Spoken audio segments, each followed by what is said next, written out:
One of the benefits of Hearthstone's online format is that Blizzard can quickly buff, nerf, and change cards whenever they want. Lots of cards have had changes to them over their history, and in this video we'll be going over the cards which have had the most changes to them over the years. And at number 10, we have Molten Giant, which has had 4 changes to it over its lifetime. Its original version in Alpha was first printed as a 20 mana 10/10 that cost 1 mana less for each damage your heroes taken from their max health. A few weeks later, Molten Giant was nerfed to be an 8/8 instead of a 10/10, to tone down its power level and match the stats of the other giants. Much later, it was nerfed again, increasing its base mana cost from 20 to 25, meaning you'd have to be at 5 health for it to cost 0 mana. It was then reverted to cost 20 mana and not 25, along with the wave of buffs to other cards. And lastly, mostly as a consistency change, Molten Giant was given the elemental tag to fit its card flavor. Molten Giant as a card has seen a very consistent amount of play throughout its history, especially in Warlock. Life Tap works amazingly with Molten Giant, and any damage your opponent does to you can help you get to that much closer to a free giant. In fact, the payoff of a free 8/8 has been so attractive, that was the cornerstone of Handlock, Dark Glare Warlock, and Questline Warlock, all of which have been some of the best decks in the game at some point. I'm sure if Molten Giant were in its alpha state, it would be seen everywhere. It's worth noting that there's one card that's been changed 4 times and is not on this list, and that is Light Spawn. Even though 3 of its 4 changes were buffs, all of the changes made to it have had the least impact on the overall meta, compared to the rest of the cards on this list. Molten Giant's nerf to 25 mana hit it especially hard, since you would have to be dangerously low to play it at all, and did a very good job at gutting it from the meta entirely. This card was also added to the Legacy set, but for this list, we won't be counting those as true changes to the card since it doesn't affect the stats or effect of the card. And at number 9, we have Druid of the Claw with 4 changes. Originally, Druid of the Claw was a 5 mana 4/4 that lets you choose to either gain charge or gain 3 health and taunt. In Alpha, Druid of the Claw was changed to only gain 2 health and taunt, so its bear form would be a 4/6 instead of a 4/7. Then, its transformed cat and bear forms gained the beast tag instead of being tribalist minions. Much later, its text was clarified to show its transformation, but still had the same mechanics. And finally, in a wave of buffs to old cards, Druid of the Claw was reworked so that its cat form was a 5/4 with rush instead of a 4/4 with charge. And its bear form was a 5/6 with taunt instead of a 4/6 with taunt. In the early days of the game, Druid of the Claw was a staple in any Druid deck due to its very respectable 4/6 stat line and ability to push for a lethal if needed. Its Beast Tag buff was also huge, though necessary flavor-wise, since the Beast Tag became very important later on in Druid's class identity, and didn't really do anything in the early version of the game. One of the big drawbacks of this card, though, is how unintuitive and inconsistent its original card text was. For example, Ancient of War, another Druid card, has attacks where you can choose to gain 5 attack or gain 5 health and taunt. And because the choose one effect is an enchantment, and doesn't transform the Ancient of War, it's able to be silenced into a 5/5. As written in the first 3 versions, you would expect Druid of the Claw to similarly be silenced into a 4/4, but it actually transforms into a cat or bear beast form, which isn't indicated in the text. That's why, along with Druid of the Saber, which had the same wording problems, Blizzard fixed the poor wording of this OG card. And finally, many years later, after Druid of the Claw stopped seeing any play, Blizzard buffed older nostalgia cards, but it unfortunately was still too slow to see play in any significant way. And at number 8, we have Knife Juggler with 4 changes done to it. Originally, Knife Juggler was very different, and was a 2 mana 2/3 that dealt 1 damage to a random enemy whenever you summoned a minion. It also, for some reason, triggered whenever you drew or added a minion to your hand, which was kind of an early quirk of cards that triggered off of summoned minions. In a fairly significant change, Knife Juggler's effect was changed to only trigger whenever you summoned a minion, as indicated on its card text.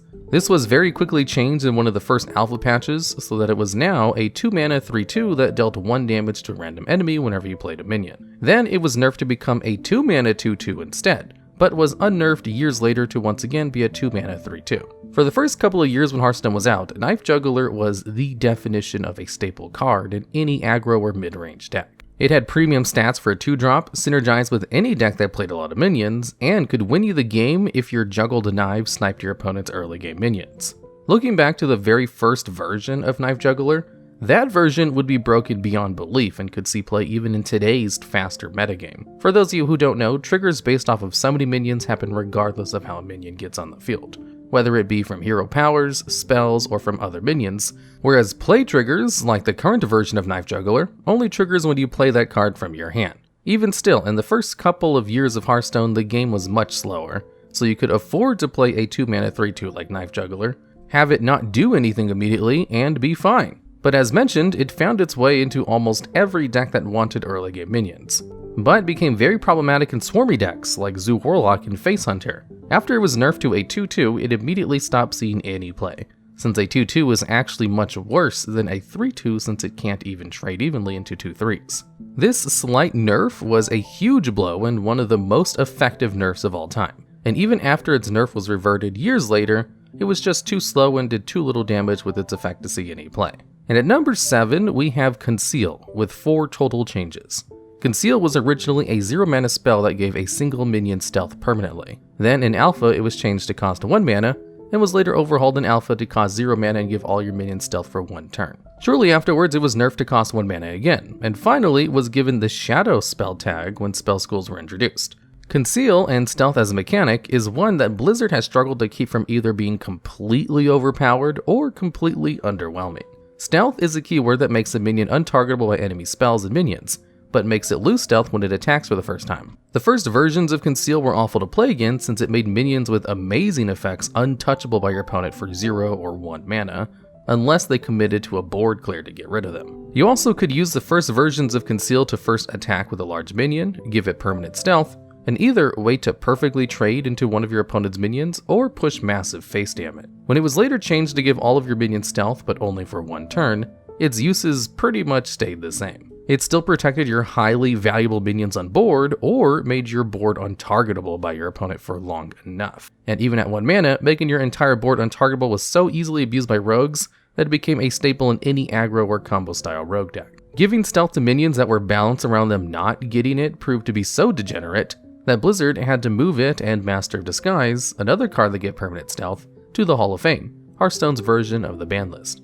Its final version made it a Shadow type spell, but as of yet there have been no Shadow synergy cards printed in Rogue. This card, despite its rework and history of nerfs, proved to be such a problematic card that it deserves a spot on this list, just like our next entry. And at number 6 we have Blade Flurry, with a total of 4 changes. Blade Flurry was originally a 3-mana rogue spell that dealt your weapons damage to all enemy minions. Then, in one of the first patches in the game, it was reworked to cost 2 mana, deal your weapons damage to all enemy minions, and destroy your weapon. Shortly afterwards, it was buffed to deal damage to all enemies, including your enemy's face. Then, it was nerfed to the ground, now costing 4 mana instead of 2, would only deal damage to your opponent's minions, and would still destroy your weapon. And in an effort to buff old cards, they changed Blade Flurry to only cost 2 mana, but still kept its effect. This card, in addition to Conceal, helped define early Rogue as the most degenerate, unfair class in the game. So much so that the top deck back in the day was called Miracle Rogue. This deck in the right hands was unstoppable, and Blade Flurry helped the deck generate an insane amount of burst damage or create a massive board clear. The simplest use of the card was to hero power, buff up your weapon, attack face, then use Blade Flurry to clear your opponent's board and deal even more face damage. But it wasn't the early Miracle or combo rogues that caused this card to get nerfed into the ground, but because of Kingsbane Rogue.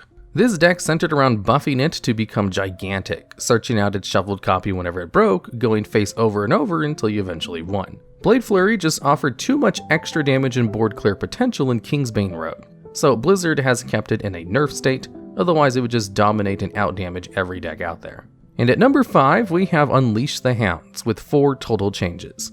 When Unleash the Hounds was first released, it was completely unrecognizable, other than by the name and card art. Its first version was a 1-mana spell that gave all of your beasts +1/+1 in charge. Later in Alpha, it was changed to give your beasts +1 attack in charge instead. Then, in one of the first patches of the game, it was quickly reworked to be a 4-mana spell that summoned a 1/1 beast with charge for each enemy minion.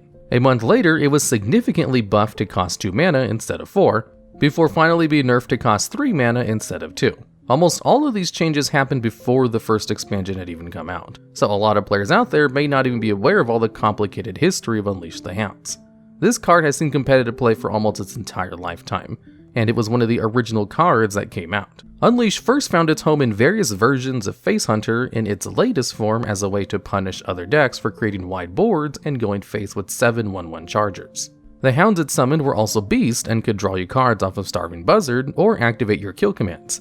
And since aggro decks that create massive swarm boards have been so popular over the years, Unleash has just seen as much play. It's been so good at times that it's even been played in Beast, Spell, Reno, and mid-range hunters as a form removal and burst damage. There's no doubt that all the other versions of Unleashed would have seen a tremendous amount of play, so I guess we've been lucky being stuck with the least powerful version of this card. And at number 4, we have Hunter's Mark. This card has also had 4 changes since being printed and was originally a 0 mana spell that set a minion's health to 1 for 1 turn only. Shortly afterwards, it was buffed to permanently set a minion's health to 1 instead of only for 1 turn. Much later on, Hunter's Mark's mana cost was increased to 1 from 0, then was nerfed again to be 2 mana. And with a wave of buffs to OG cards, Hunter's Mark's cost was reverted back to 1 mana. This card may appear to have a less dramatic change than some of the other cards in this list, but the changes to its mana cost have affected its play rate more than any other nerf so far. You see, Hunters have always struggled with good single target removal, with much of the removal being either gimmicky or random. While Hunter's Mark cost less than 2 mana, it was cheap and efficient enough that almost every Hunter deck used it, even face Hunters. The ability for Hunters to target and kill annoying minions, threats, or taunts with Hunter's Marks and a 1/1 made it invaluable, and even shut down some decks that tried to cheat out big minions. Mana nerfs are one of the worst nerfs a card can get, especially for cheap cards, since it means you have to pay more for the same effect. It also has the side effect of making a card even or odd cost, and when Hunter's Mark was buffed to become 1 mana, it immediately started seeing play in one of Wild's best decks of all time, Odd Questline Hunter. Hunter's Mark became even more prominent since the deck tried to run as many small spells that dealt damage as possible to turbo out the questline. This small spell also dealt the perfect 1 damage needed to kill a Hunter's Mark target, and invalidated newer decks that tried to cheat out big minions early. And speaking of Hunter cards that have been at the mercy of card changes, at number 3 we have Starving Buzzard, with 4 total changes. In Alpha, Starving Buzzard was a 2 mana 2/2 which drew a card whenever you played a beast. Shortly after it was released, it was significantly buffed to trigger whenever you summoned a beast rather than just played one. A couple months later, Buzzard was nerfed to become a 2/1 rather than a 2/2, before being nerfed again to be a 5 mana 3/2 rather than a 2 mana 2/1. And finally, with a wave of old card nerfs reverts, Starving Buzzard was restored back to a 2 mana 2/1. This card is iconic within the Hearthstone community as the go-to example of poorly executed nerfs. Being fed up with the meta of beast and face hunters, Blizzard absolutely nuked the poor Buzzard by more than doubling its mana cost, and ensuring that it would never see the light of casual or competitive play ever again. And what made this card so especially bad is that Buzzard is really only good if you combo this card with a bunch of other cheap beasts. But with 3 less mana and coming out at least turn 6, this card went from one of Hunter's best cards ever to unplayable garbage overnight. Starving Buzzard's revert was welcome though, and even saw some experimentation in Wild as a draw package in some Hunter beast decks. This card is a clear example of Blizzard nerfing some classic cards too hard and needing to fix their mistakes years down the line. And speaking of cards that were nerfed too hard, at number 2 we have Warsong Commander, with 4 total changes. Originally, Warsong Commander was a 3 mana 2/2 that gave all of your minions charge, which let them attack any enemy immediately. Somehow, Blizzard thought this effect was too weak and buffed it to be a 3 mana 2/3. Nearly a year later, Warsong was deemed too strong, and its text was then changed to only summon minions with 3 or less attack had charge. Later on, Blizzard reworked this card to have the effect of giving your charge minions +1 attack, and was reworked again to give any summoned minions rush, which let them attack enemy minions immediately. This card has also become a meme in the Hearthstone community as the worst positive effect a minion can have. Whenever there's a polarizing or overpowered card, people always suggest nerfing it to give your charged minions +1 attack, as a joke to ensure they never see that card again. You see, charge has also been one of the most problematic keywords in Hearthstone since it pushes unavoidable face damage while also creating a minion that your opponent had to deal with. Nowadays, there are less than a handful of very selective charged minions because Warsong Commander taught Blizzard just how powerful charged minions can be. For a long time, Patron Warriors dominated the meta by simply playing Warsong and Grim Patron. You could create a board full of nearly unkillable 3/3s with charge, or you could run a 1-turn combo kill with Warsong and Raging Worgen, giving it charge and the ability to attack for more than 30 damage with the right cards in hand. And of all of the cards in this list, Warsong Commander has probably had the most unique changes done to it over the years, having 3 unique effects with no reverts to any of its previous effects. If it weren't for the number 1 spot on this list, Warsong Commander would have definitely been there due to its reputation and for how different its changes have been. And at number 1, we have Edwin VanCleef, the card with the most number of changes over its lifetime at 5. Edwin in Alpha was originally a 3-mana 2/2 stealth minion that granted +2/+2 for each other card that you played this turn when you played the card. OG Edwin was quickly nerfed to be a 1/1 instead of a 2/2, but kept its original text. Shortly after that, Edwin was reworked to be a 2/2, but no longer had stealth, which was definitely the right move. And for a while, the only change done to Edwin was a slight wording change that clarified its text. But right before Edwin was set to rotate out of the core set, it was nerfed once again to cost 4 mana, but was then reverted to cost 3 mana just 5 days later when it was removed to wild only. As you can probably tell by now, stealth has been a very difficult mechanic to balance, especially for rogue cards. Edwin has seen play in pretty much every rogue deck, since pretty much every rogue deck has combo turns where they play a ton of cards. And even after playing only one other card, Edwin can still come out as a 3-mana 4/4. OG Edwin was probably one of the most overpowered cards in the game relative to the other cards in its format. A giant stealth Edwin could only be killed by 2 cards in the entire format, and was just an automatic win against certain classes. And as the game has evolved to become faster and faster, with rogues getting better and better card draw, being able to push a giant 20/20 Edwin by turn 6, stealth or not, was still too much for some decks to handle. It honestly surprised me to find that Edwin was the most changed card in Hearthstone, mainly because he's existed at 3-mana 2/2 for nearly his entire existence. Alright, and that's the list. If you have any ideas for future videos just like this one, I'd love to hear about them down in the comments so they can potentially be made into future videos.